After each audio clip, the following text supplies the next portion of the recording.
બાકીના બધા ગુણો નિરીક્ષક છે તો એ કેવળ જ્ઞાન પણ સવિકલ્પ કહેવાય કે એમ મારે પસંદ થાય. જ્ઞાન ગુણ સવિકલ્પ છે. જ્ઞાન બધાને જાણે છે. બીજા ગુણો પોતાને જાણતા નથી, બીજા ગુણો બીજાને જાણતા નથી. એ જ્ઞાન ગુણ એવું છે કે બધાને જાણે છે. જ્ઞાન ગુણ બીજા અનંતા ગુણોને જાણે છે.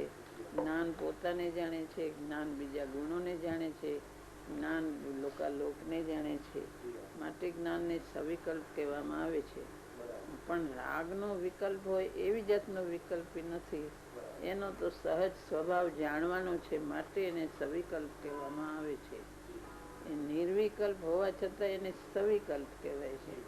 કેવળ જ્ઞાન પણ એને પણ સવિકલ્પ કહેવાય, કારણ કે એ જાણે છે બધું. માટે એને જાણવાની અપેક્ષા કહેવાય. વસ્તુ સ્વભાવે નિર્વિકલ્પ છે, એમાં કઈ રાગનો વિકલ્પ નથી, તો વિતરાગ છે. એને કઈ વિકલ્પ એક પછી એક વિકલ્પ કરીને જાણવાનું નથી, તો સહજ નિર્વિકલ્પ પણ જાણે છે. રાગની અપેક્ષા એ તો વિતરાગ છે, નિર્વિકલ્પ છે, પણ જાણવાની અપેક્ષા એને સવિકલ્પ. એ સવિકલ્પ પણ જુદી જાતનું છે. આ જે વિકલ્પ થયા કરે છે એવા વિકલ્પ નથી. એ તો જાણવું એ અપેક્ષા એ સવિકલ્પ.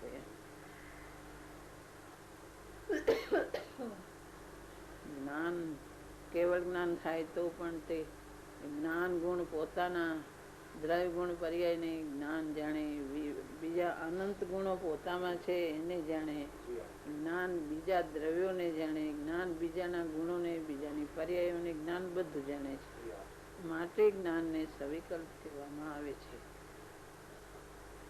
પણ તે જ્ઞાન જુદું રહીને જાણે છે, બીજામાં ભળીને જાણતું નથી.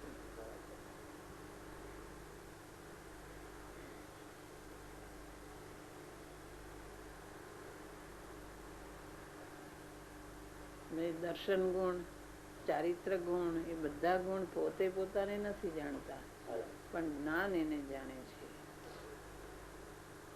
એ અપેક્ષા એ નિર્વિકલ્પ છે. જાણવાની અપેક્ષા એ સવિકલ્પ, વિતરાગતાની અપેક્ષા એ નિર્વિકલ્પ છે. બીજા ગુણ જાણતા નથી માટે તે નિર્વિકલ્પ. જ્ઞાન જાણે છે માટે સવિકલ્પ.